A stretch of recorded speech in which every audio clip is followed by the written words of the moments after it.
So, dear friends of light, ladies and gentlemen, Enlightenment is a powerful intellectual and cultural trend which has very vigorously promoted the idea of progress.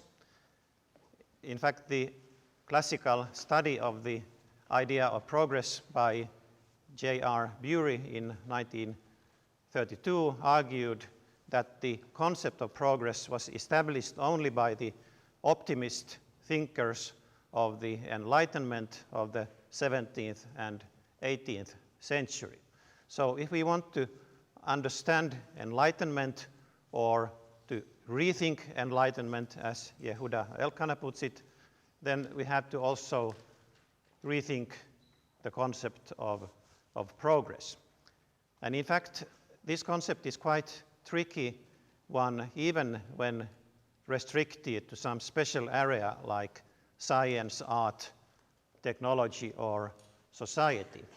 And there are thinkers who, although they share the Enlightenment commitment to research and education, have argued that progress is a myth. So we have good reason to ask whether progress is fact or fiction, and that will be my topic today. So let's start with the history of progress and its connections with the movement of Enlightenment. In the narrow sense, Enlightenment is a tradition in the mid-17th century to the late 18th century. Using light as a metaphor, it argued that education gives freedom from superstition and dogmatism if the content of education, knowledge, is produced by free scientific research. Freedom of thinking and at the same time political rights of the citizens were the key ideas of this movement, and as I emphasized, it was connected with the idea of the progress of humanity. Now, of course, progress had anticipations in earlier times, and there was the transition period from the medieval times to the so-called modern age. And so there were already many new discoveries which were known from the 15th and 16th century, like printing, voyages to new continents, Copernican astronomy, then continued by Renaissance, new poetry and art, Reformation as fight against clerical authority was also an important part of this, this new domain of ideas. And then, of course, the scientific revolution of the early 17th century with Kepler, Galileo, and Newton. This kind of modern age has been characterized in terms of rationalization, secularization, and disenchantment. And it culminated in the development of new political systems, nation states, and the slogan of the French Revolution in 1789, liberty, equality, fraternity. Now, this kind of development influenced many philosophers, and perhaps the most important of them in terms of the ideas of progress was Francis Bacon. In 1620, Bacon, in his book Novum Organum, the new method, argued for the advancement of learning, and he formulated a kind of threefold optimist position. First, if we have the right scientific method, the inductive method, empirical inductive method for Bacon, then we can guarantee new discoveries in science. This is one optimistic step methodological optimism. The second step is that this growth of knowledge will give us humans power to control nature. So this is the second step. And then thirdly, these new powers can be used to, as Bacon said, to subdue the necessities and miseries of human life. So it's not only the idea of controlling nature itself, but advancing this knowledge for promotion of human happiness.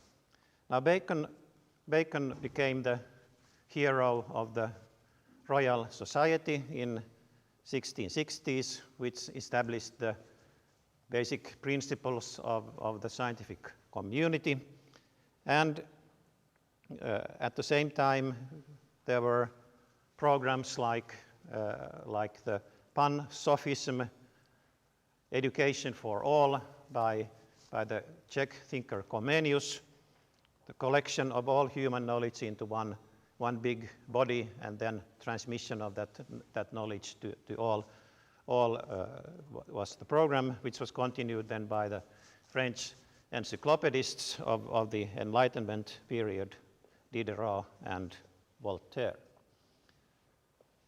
The strong optimism was formulated by the philosopher Leibniz by his statement that in spite of many apparently bad events and evil things,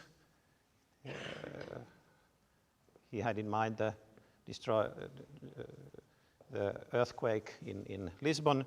He said that we live in the best possible world. And this optimist view was then formulated during the time of the French Revolution by Condorcet, who saw the aim of human history in the completion of civilization, by which he meant both the cognitive and moral perfection of man. So these were very strong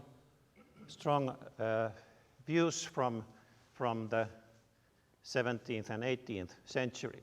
But of course, there were anticipations of this thinking about progress and regress, that something is better or worse, already from the very early historical times. So in the old myths we have stories about the paradises and the golden ages, and then the idea that we have somehow regressed from these good times. But there were also in the ancient among ancient thinkers different positions, like the views of Protagoras and the Roman poet Lucretius, who saw that human culture has emerged from very primitive origins and then slightly developed into a better one. So this was the idea of cultural progress. And a very important element of this new way of thinking about progress and regress was based on Judeo-Christian eschatology, which took the idea of divine providence, the plan of creation, into a conception where the world has not only a beginning but also an end. So there is an end of history, and this meant that the traditional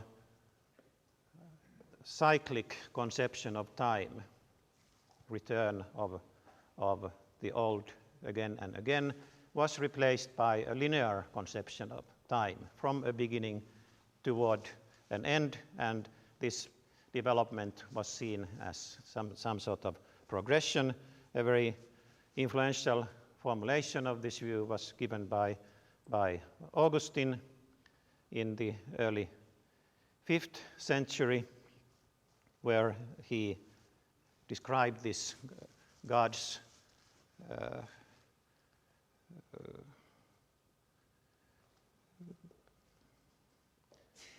God's plan for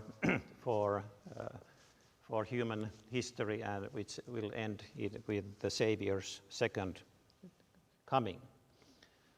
Now, and in the medieval world, when the ancient culture was transmitted to the Latin medieval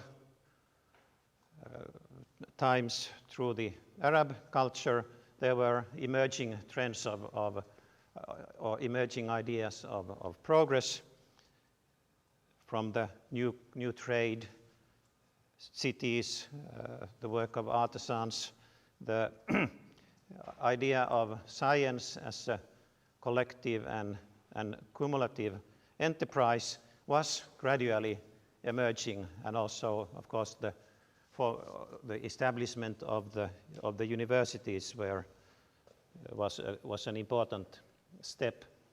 Now, an interesting illustration of this way of thinking can be found in Dante's Divina Commedia in 1310. In one of the moving passages of this this work, Dante is wandering in the Inferno, and he meets there Odysseus, the hero from the war of Troy. And there Odysseus tells to the poet that after returning from the fights from Troy, he directed his crew through the Gibraltar, through the pillars of Hercules, to the unknown. And he exclaims that the reason for that was that we are not destined to live like brutes, but to aspire after virtue and knowledge. Virtue and knowledge are the ancient important goals for human culture and civilization, and they are put into the mouth of Odysseus. And that brings me back to Bacon. This is a picture of the front cover of Bacon's Novum Organum, and here we see a sailing boat going through the pillars of Hercules. So this is again the symbol for going to the unknown sea through the gate of Gibraltar to the unknown sea, and this was Bacon's vision of the kind of growth of knowledge which will follow from this step. And here in the picture there is in a small print there is a citation from the book of Daniel from the Old Testament, which says that multi per transibunt et augebitur scientia. Many will go back and forth, and knowledge will increase. So here Bacon interprets this many will go back and forth as if Daniel would be discussing about the gates of Hercules and then the boats going through the gate and coming back. And this was the idea of continuous growth of knowledge. And it's interesting that Bacon also gave a kind of theological motivation for this scientific progress. He said that man had lost the control of nature in the fall, but through scientific research it can be regained, and when the body of knowledge is complete, then the history will end. So after that we have the end of history. Now this idea of virtues and knowledge are of course the two pillars of the Greek philosophy of practical and theoretical philosophy, and Immanuel Kant in his famous 1784 article on what is enlightenment, was ist Aufklärung, defined the key idea of enlightenment with the slogan sapere aude, dare to know, use your understanding or reason with courage, and free use of public reason was for Kant the key idea here. And Kant also, in his three critiques of theoretical reason, practical reason, and critique of judgment, made a very important distinction between science, ethics, and arts. So here, after Kant, one could separate discussions about pure science. This was the domain of then the Humboldtian model of university. Free research, Bildung durch Wissenschaft, is the driving principle here. Then science here is distinguished from utilitarian purposes. Then we have the domain of practical reason or ethics, which handles questions about virtues and values. And then we have the critique of judgment, which concerns matters of taste and art. And art at that time is distinguished from useful, or fine art is distinguished from useful arts. So we have a separation of art and technology. At the same time, the Industrial Revolution had started in the 1760s, starting with making possible work in factories, and the idea of scientification of technology, applied science, was then realized at least at the end of the 19th century in the study of engineering and architecture. And the birth of aesthetics also happened during at the end of the 18th century. So here we have the important distinctions which have been used also to define what is the basic, what are the basic principles of modernity. In the 19th century, the idea of progress continued in many ways. One of them was Auguste Comte's Positivism. Comte argued that the humanity has made progress from a theological period to a metaphysical period, and then from that to the period of positive science, which establishes observational knowledge and generalizations on the basis of them. But the notion of progress was also discussed by many philosophical and scientific trends of that century, and there were many process metaphysicians, as we can call them, who gave a kind of secularized versions of the eschatological Augustinian model of progress. Hegel had a very interesting vision of the dialectical development of the objective spirit, and then the end of history will come in a finite time when the objective spirit will be conscious of itself.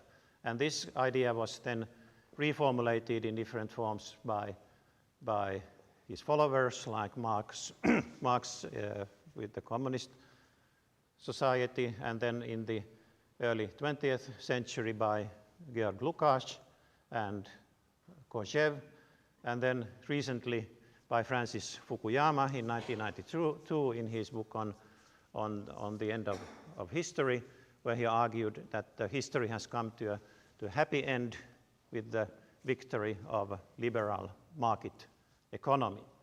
Another kind of theory of progress was the notion of evolution. Darwin's theory of evolution as such is not directly concerned with progress or regress, because it describes the adaptation of a species or organisms to a changing environment, and it is a misconception to think that Darwinian evolution would be somehow approaching some predetermined goal.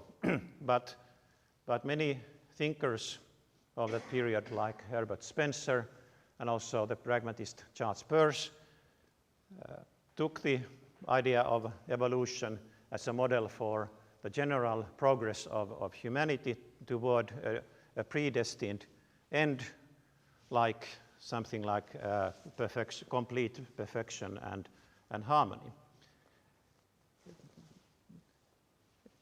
Instead of what we can call endism, which says that the final state will be reached in a finite time, there were also conceptions which argued that this kind of approach to the ideal limit will go on forever. Peirce himself had this view, and he even defined truth as the ideal opinion towards which the scientific community is converging, but he didn't argue that it will be reached in a finite time in human history. And this kind of indefinite approach to a limit was also in the political sphere formulated in Bernstein's revisionism, which said that the journey is more important than the destination. At the same time, when we have this very, very strong commitment to these models of progress combined with Enlightenment ideas, there was opposition from Romanticism. Starting already from the Renaissance times, the poet Petrarch in the 14th century already raised the question whether the advance of science has improved human happiness, and this question was then repeated by Rousseau in 1750. He argued that science doesn't advance human happiness, and in this romantic tradition there was emphasis of emotion over reason, emphasis on what is unique history over what is universal or general, emphasis on individual genius, cultural relativism, art and religion against science. And we have, as continuations of this tradition, we have Nietzsche's criticism of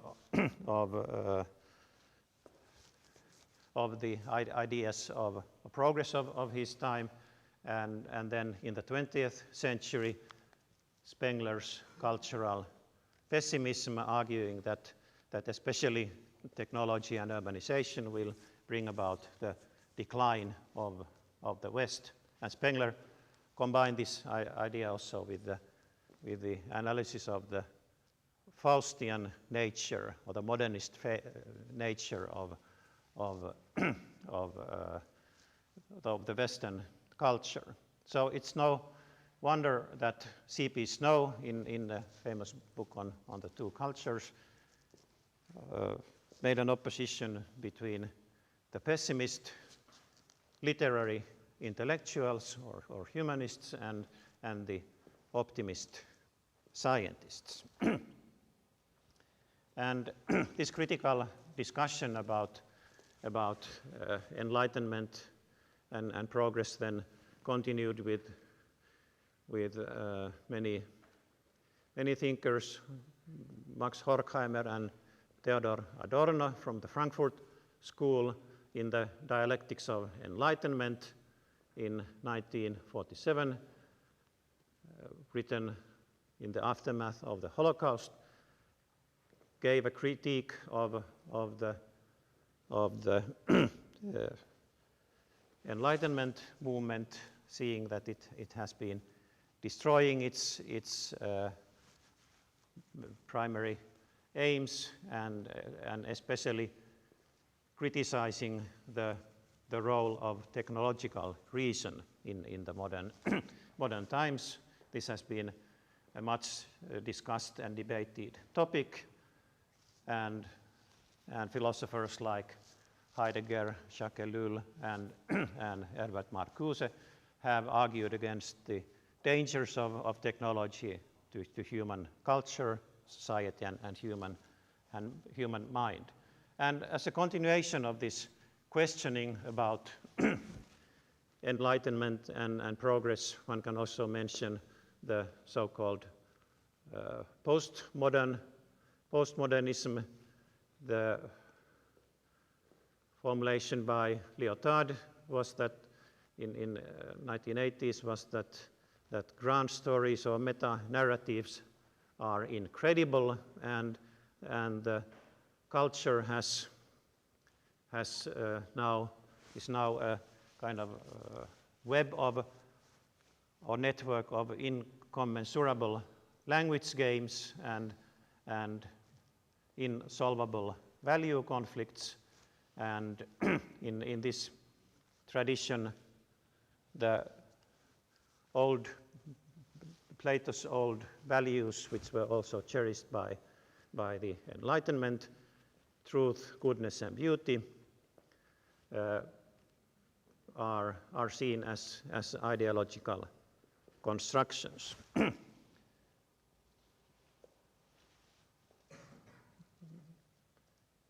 There are also many thinkers who do not accept this kind of relativist postmodernism, but who would like to accept the values of enlightenment, but still see that the notion of progress is a myth. One element for this kind of position comes from the realization that progress as growth, as continuous growth, will be impossible. There are limits to growth, and this was already in 1972 very convincingly argued by the Club of Rome, and this led to the new kind of understanding of the ecological crisis of the world. The Finnish philosopher Jori Henrik von Wright, who was a champion of logic and analytic philosophy, and certainly supported very strongly the idea of Enlightenment values, and who saw reason as the last hope of humanity. He also wrote in 1988 an article with the title "The Myth of Progress." And here von Wright, I think, primarily argued that progress is not a historical necessity, as many progressive thinkers seem to presuppose, and he seems to make an inference from this premise that progress is not necessary to the conclusion that progress is not a fact either. But von Wright was an expert on modal logic, and he would not make this kind of mistake in inference from the premise that something is not necessary. It doesn't follow that it is not actual. So we have reason to reconsider this argument and see what von Wright had in mind. And we have already an earlier argument by Popper saying that, more generally, that there are no laws of human history, and therefore there is also no law for human progress. But is progress fact or fiction? I think this can be approached by looking at some special areas, and I will briefly say something about scientific progress and progress in art. But before that, I have the pleasure of introducing a student from cultural history from the University of Turku, Hanna Talikka, who is one of the students who has written essays on Enlightenment, and she will now present her own personal statement about this question. So, okay, good afternoon.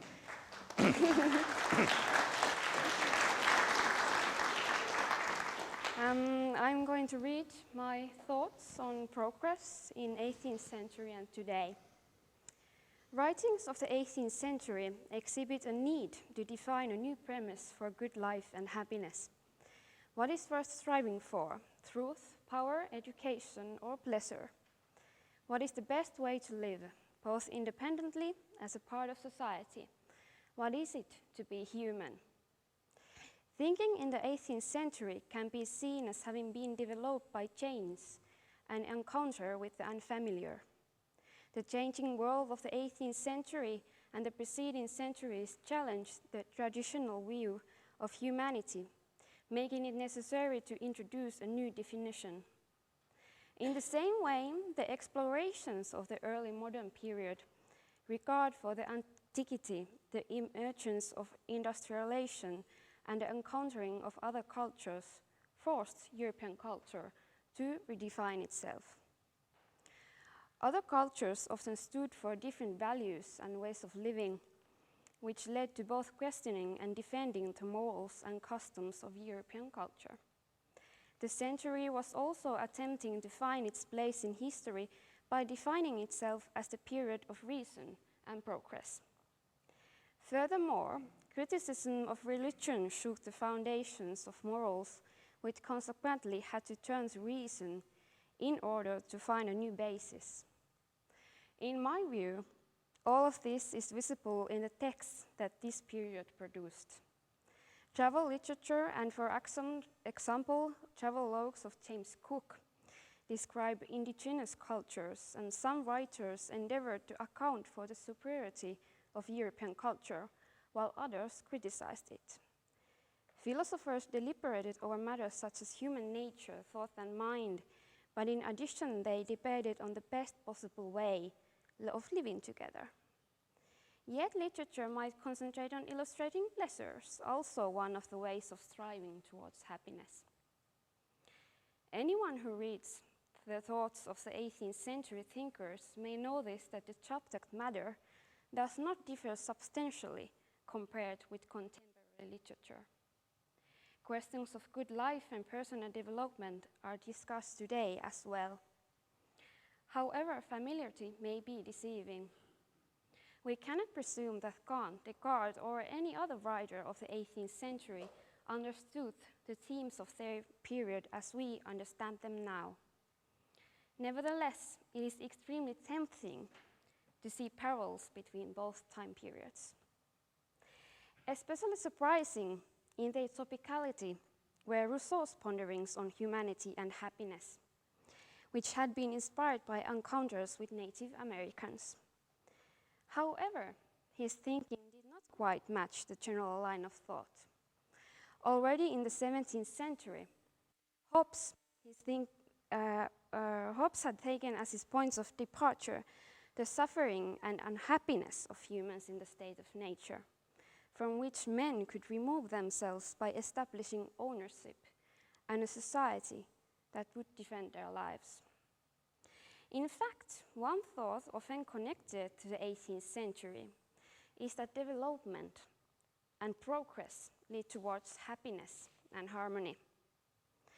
Neither was Rousseau trying to return to the past, to the state of nature, and to the era of the noble savage, but instead, he merely created a revolutionary idea according to which progress does not always lead towards better life. He saw that society was artificial and detrimental to human happiness. According to Rousseau, the development from the state of nature to a civilization was actually not progress, but regress. Rousseau's thoughts are very much alive. Still in the 1960s, the adult generation believed that their children would receive a better future.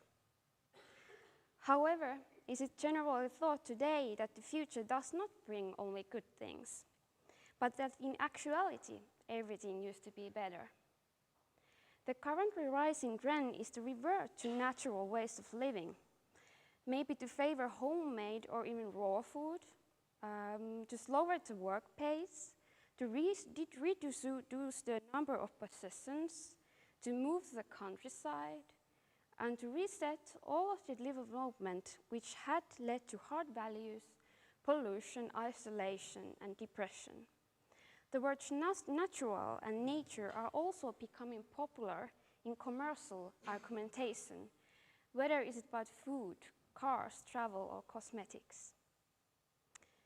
We are not returning to the primitive state of nature, but increasingly more people are taking a critical stance towards development, which was previously thought to bring nothing but good things with it.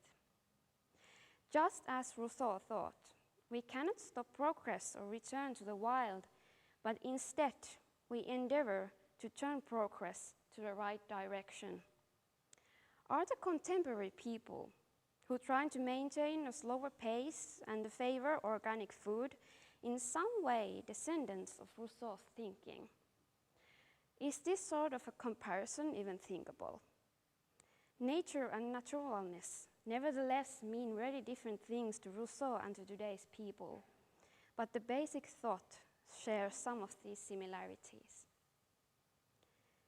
Well, to me, it seems that people deliberate over the same questions regardless of the period of time. Still, thinking in the 18th century includes, in a condensed form, those roots of thought and those questions which have been developing and been a part of the general discussion all the way to the present moment. The most interesting aspects to know this are not the differences in the thinking of these two periods, but the similarities, which show how far away the sources of our ideas lie. After all, we are all striving for the same happiness and the same good life. Thank you.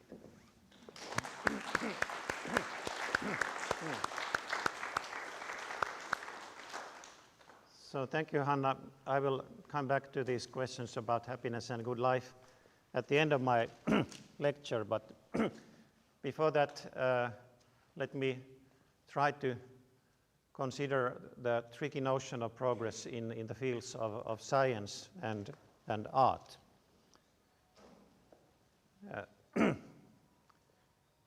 The historian of science, George Sarton, he was in fact the first professor of history of science at Harvard University. He made a famous statement in 1936 that progress has no definite and unquestionable meaning in other fields than the field of science. And certainly there is a very general view that in some sense Einstein's theory is an improvement of Newton's mechanics. So there was a progress from Newton to Einstein. But in fact there is no agreement among philosophers of science how to define progress in science. The classical cumulative model associated with Comte's positivism is certainly not sufficient as a definition of progress. It does not pay attention to the uncertainty of all human knowledge, including the best scientific theories. Earlier theories can always be replaced by new ones. There are refutations of theories by new observations or by new conceptual frameworks. And as the epistemological anarchist Paul Feyerabend argued, the new theories are also incommensurable with the old ones. So there is no standard for comparing them. When the very lively discussion about scientific models of scientific change emerged, especially in the 1960s, there are lots of different definitions and arguments for these conceptions of progress. We have Kuhn's view from the structure of scientific revolutions, arguing that in a normal science period, the scientific community is committed to some paradigmatic assumptions which define the problems and the criteria for their solution.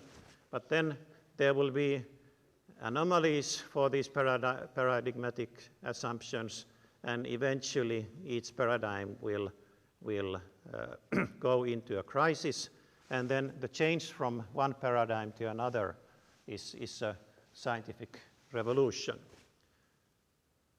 Imre Lakatos proposed a kind of alternative where science is always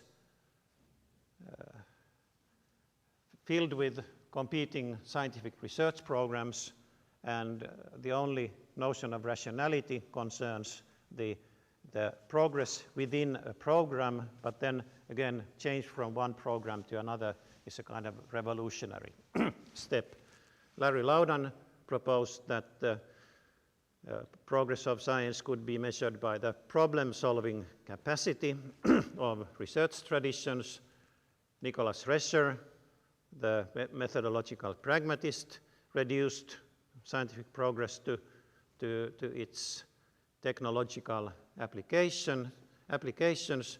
And then there is the realist view of progress, which employs the classical notion of truth, objective notion of truth. This was Popper's view held against Kuhn and Feyerabend.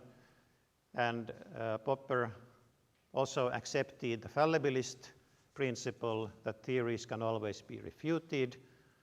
And as a combination of this realism and fallibilism, one has to view that science makes progress by approaching to the truth. So even the best theories are truth, but one theory can be closer to the truth than another, and this can be made precise or explicated by the concept of truth-likeness or verisimilitude. And this has been also the kind of approach which I myself have tried to develop and defend.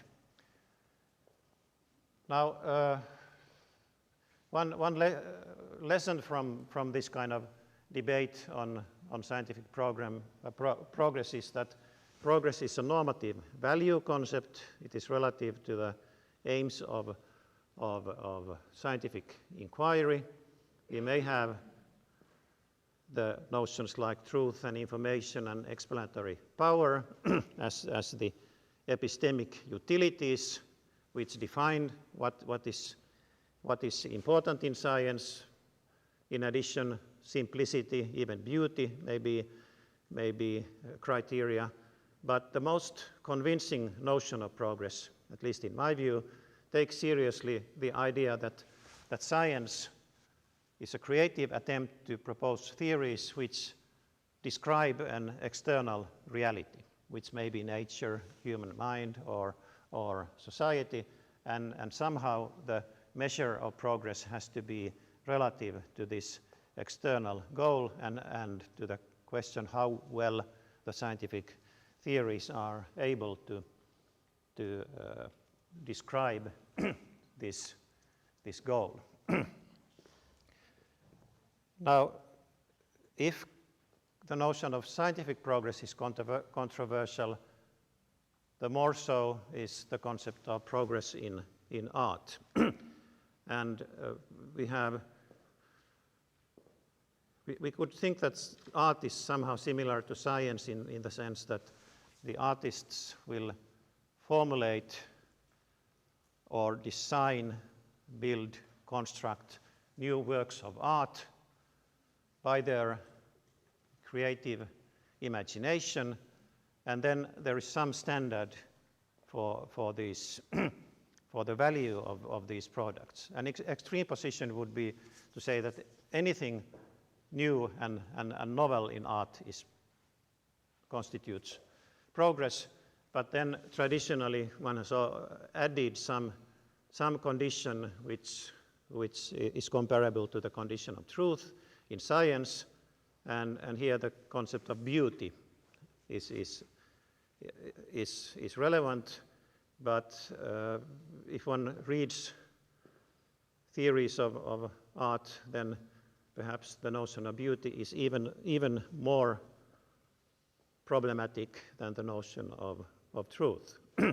But in any case, that is one view of art, is that art is the creation of imaginary beautiful things. They constitute a new level of reality.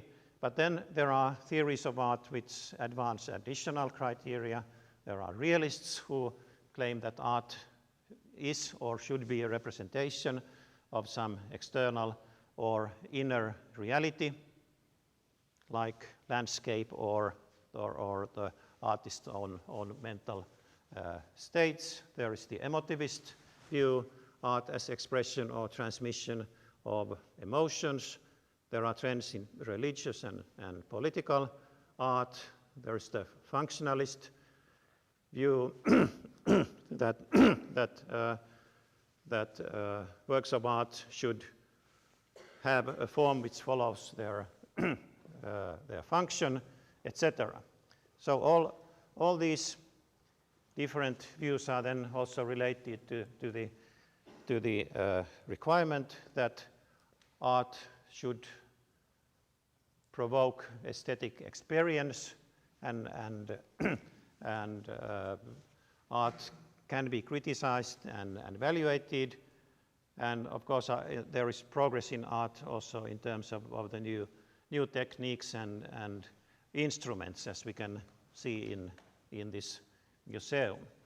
There are theoretical approaches to works of art like information aesthetics and semiotics, which try to give a kind of general description of the work of art and their inner structure, their harmony, complexity, and also their representational capacity. And that kind of approach would then bring works of art closer to the structure of scientific theories, and that would allow comparison between science and art. But all these different theories seem to concentrate only on some special aspect of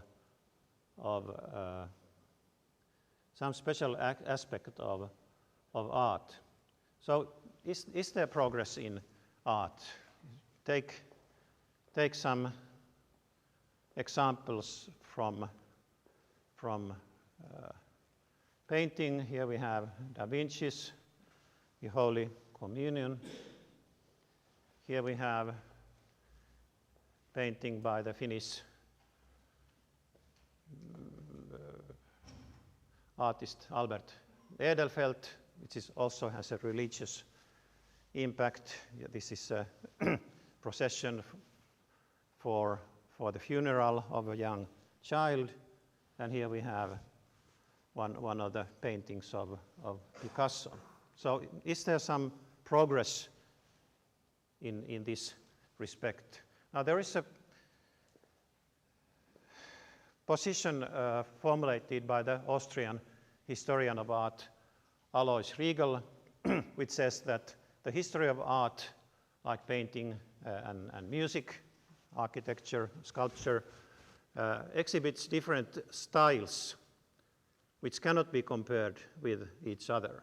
So we have schools like realism, impressionism, expressionism, cubism. In painting, for example, we have different styles from Da Vinci, Edelfelt, and Picasso. In music, could we compare Bach to Schoenberg, etc.? So Riegel's view would be that there is no comparison of these different styles, and therefore the concepts of progress and regress do not apply to science. And Feyerabend, the epistemological anarchist, was very pleased with this argument and joyfully agreed and argued in the book Wissenschaft als Kunst that Riegel's approach is applicable to science as well. So science is also a kind of endless production of incommensurable theories and productions, and there is no coherent conception of progress and regress. Now, this is a difficult question, and here I'm pleased that I'm able to invite here an illustration from music. This was proposed by Topi Lehtipuu, and we will hear two clarinet quintets, one by Mozart in B-flat major, and one by a young Finnish composer, Sebastian Fagerlund. He was born in 1972, and his clarinet concerto had its premiere in 2006. So here we have two musical works which use the same instruments, and I will then leave it to the audience to consider and think whether these works are in some sense comparable, whether there is something like progress in music exhibited by these these examples. And the clarinet quintet is played by C ensemble, and I would like to invite the players here.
So this was really beautiful and exciting music.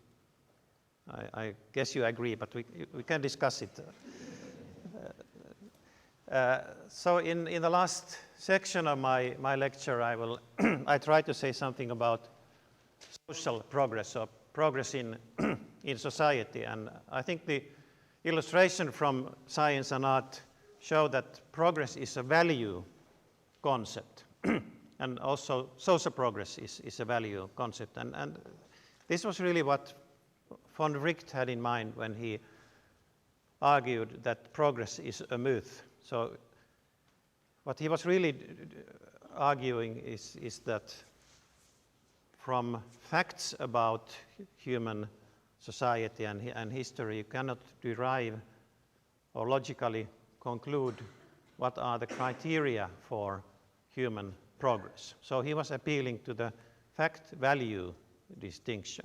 So the relevant distinction is facts and values, not fact and fiction, because values, I also agree with the fact and value distinction, but values are not fictions. They are real factors which guide and influence our behavior. But progress from A to B means that B is better than A by according to some standards. And the choice of standards is a choice of values.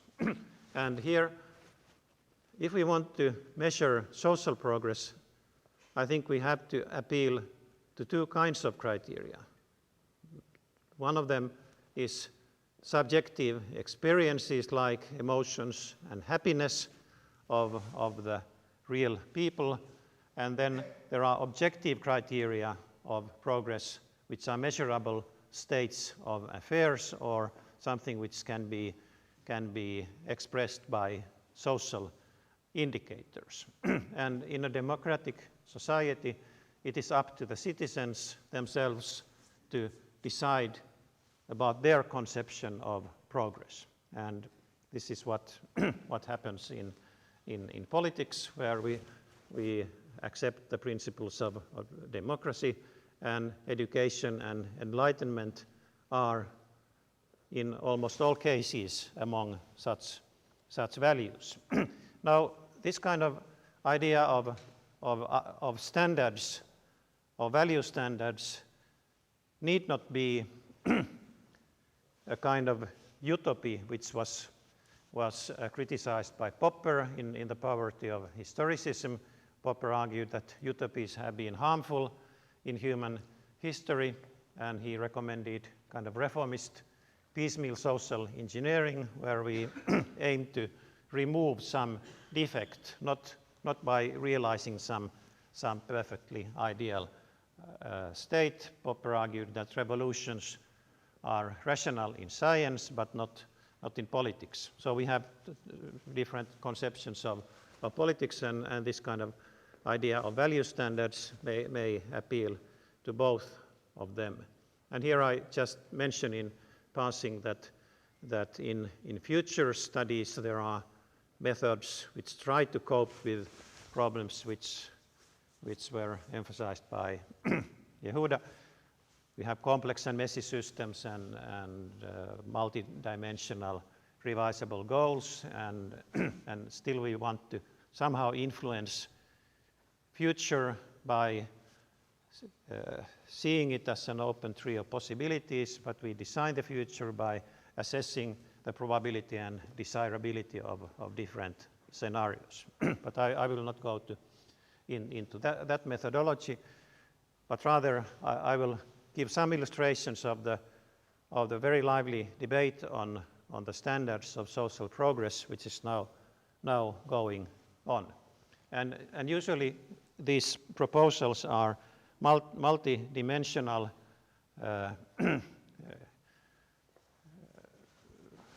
criteria, and perhaps the most famous of them is the Human Development Index, advocated by the United Nations Development Project. And here the human development is measured by three factors. One is health,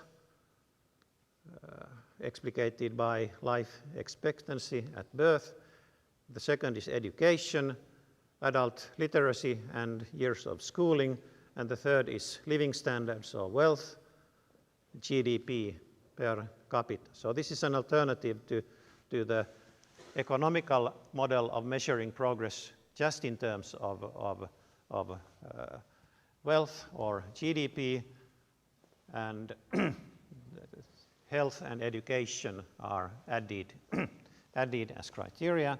And this kind of index then can be calculated for different countries in 2010. The top countries were Norway, Australia, New Zealand, USA and Ireland. Finland was number 16, Iceland 17. It used to be number 1, but it dropped to 17. And then the last one in the list is Zimbabwe. This kind of index can also be not only be used for comparisons between different countries, but also to seeing how the one country has developed from one year to another, whether it has improved its index or not. I will jump over that. An alternative is the GPI, Genuine Progress Index, advocated by a company called Redefining Progress. It includes factors like GDP, income distribution, services outside the market, cost of negative effects like crime, resource depletion, pollution, loss of wetland, etc. Factors which are not really reflected in the traditional GDP measures. And this GPI index in Finland has decreased since 1989. Prosperity index, published by Legatum Institute, includes factors like economy, entrepreneurship, opportunity, governance, education, health, safety and security, personal freedom, and social capital. And in its ranking, number 1 is Norway, Finland is here number 3, USA number 10, Costa Rica 33rd, and again the last one is Zimbabwe, 110. And then the New Economic Foundation has published the Happy Planet Index, which includes among these social indicators also a measurement of happiness in terms of interviews with people, and the formula is life satisfaction times life expectancy divided by ecological footprint. So here we have happiness as a factor. Costa Rica, Ireland, Norway, and Denmark get the best scores in that respect. And then it takes also seriously the idea of sustainable development and environmental issues by including the ecological footprint, which is the worst in countries like Luxembourg, Arab Emirates, and the USA. And this Happy Planet Index then gives quite interesting results. Number 1 is Costa Rica, the second is Dominican Republic, third is Jamaica. So Latin American countries are on the top. Vietnam 5th, Finland 59, Norway 86, USA 140th, and again the last one is Zimbabwe. So here we have quite dramatically different results when we change the criteria. And of course these indices have been also criticized very heavily. There are very great problems in measuring several of these factors like happiness or ecological footprint. One can have debates on that. and then the combination of these factors into one formula with a weighting is also a kind of value decision, which factors are included and what weight is given to them. But in spite of this kind of criticism, I think these measures are quite interesting, and they give results which are worth discussing. And in fact, in many countries, even the governments have now seriously proposed that we should use something like these measures instead of the old GDP measures. In France, United Kingdom, also in Finland, there is a discussion of that going on.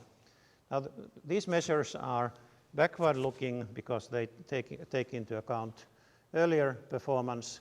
There is also a future-oriented index published by the Washington University Millennium Project, State of the Future Index. It uses the so-called Delphi method of experts, and it has nodes in different parts of the country. One of them here in Finland, organized by the